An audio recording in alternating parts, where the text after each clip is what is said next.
We're pleased to welcome Len Saunders, who is a physical education teacher and creator of Project ACES, which stands for? All children exercise simultaneously. Okay, this is part of our classroom, not our, but our partners at the New Jersey Education Association and the NJEA. They have a great series on public television called Classroom Close-Up. We're going to go to that clip in a second. Real quick, set this thing up for us. What are we going to see?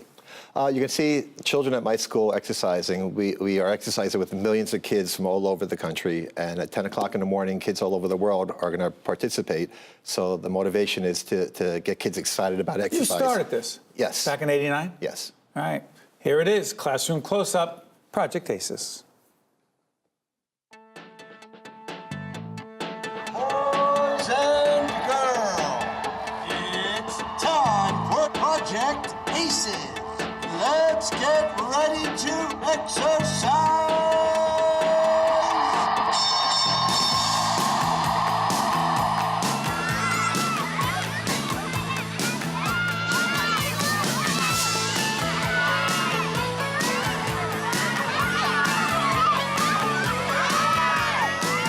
ACES stands for All Children Exercise Simultaneously.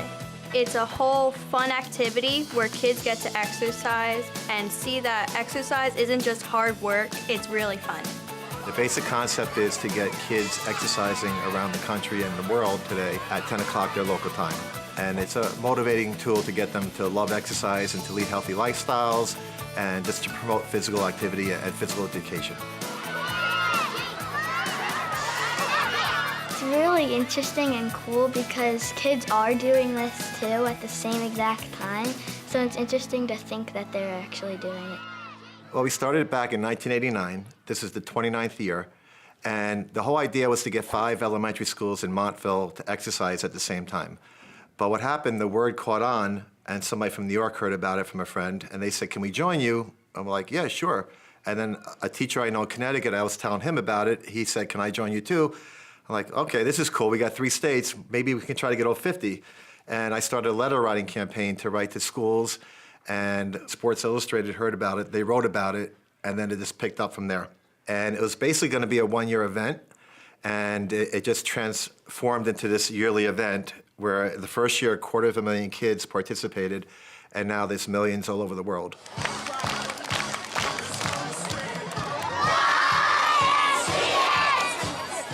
This is really a rite of passage at Valley View Elementary School. The children look forward to it each spring, but they learn about it not just from Mr. Saunders, but their siblings have been through it, their neighbors know about it, the community knows about it. So this is a big, big event at Valley View.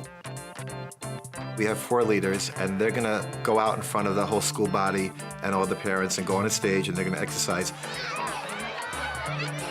When I found out I was a leader, I got very excited. I feel it's a big responsibility because, like, not many people get to do this, and you're being a role model to all the little kids.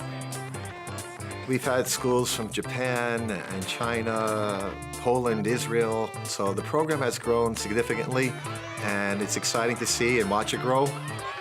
Basically, how I look at it, if there's 1 million kids participating, if I could change the life of 1 child out of the millions, the program's a success. Wow, Mr. Saunders. Wow. How proud are you? I'm very proud. I love watching it. I can watch that 1 million times. What do you feel and think? I really feel that I'm making a difference, and What's better than that? Yeah. There's nothing better than that. That's a great feeling. Back in '89, is this what you saw?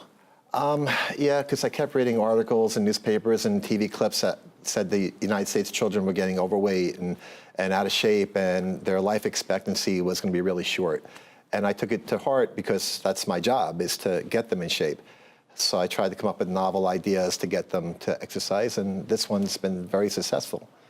You know, as a phys ed teacher, your passion, I'm curious, where does it come from?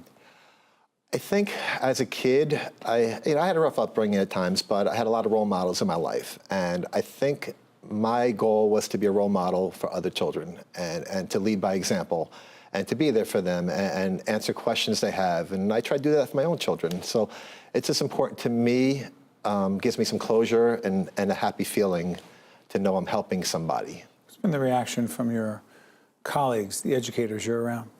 I hear from a lot of teachers, not just from where I work, from all over the country, and they write to me how they love the idea, they love the concept, and their kids are excited about exercise. And truthfully, how many times do kids say they're excited about exercise? And you need to make it fun and interesting and give them some inspiration to go out there.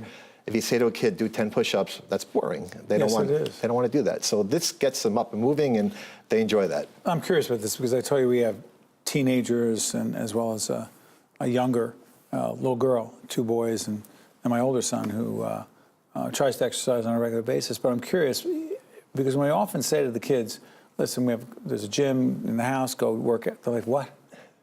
That's work. It's work. And I'm realizing now as you're saying this, I don't know how to make it fun. Give some advice to parents out there. I think you have to make it interesting and change it up. And you need to explain to kids think they're going to live forever sometimes. They're healthy, they're young.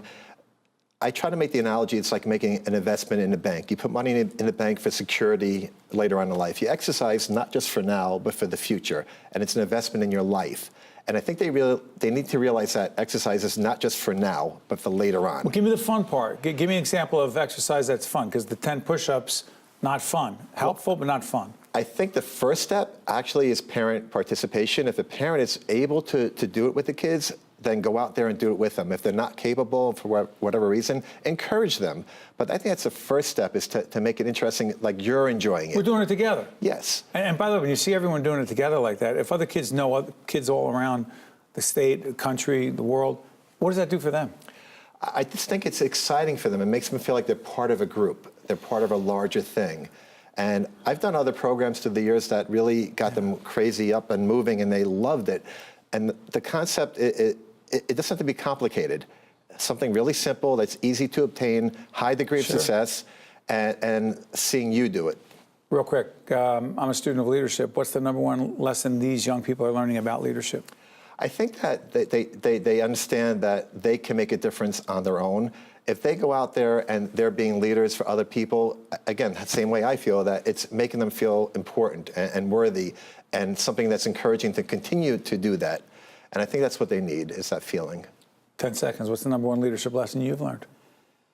I think just for me, making a difference in people's lives is a leadership thing that I like. And the worth of that is more than anything combined, salary or just that feeling you get. Mr. Saunders, you are making a difference. Thank you. Thank you. Well done. Thank you. Hi, I'm Dennis Wilson, President and CEO of Delta Dental of New Jersey. You probably know that visiting your dentist and daily at-home care are necessary for maintaining good oral health. What you might not know is that your oral health is connected to your overall health. Oral health may impact conditions like diabetes, blood disorders, and heart disease. Regular cleanings and checkups allow your dentist to assess your risk and keep you and your smile healthy. Also brought to you by Summit Medical Group and by RWJ Barnabas Health,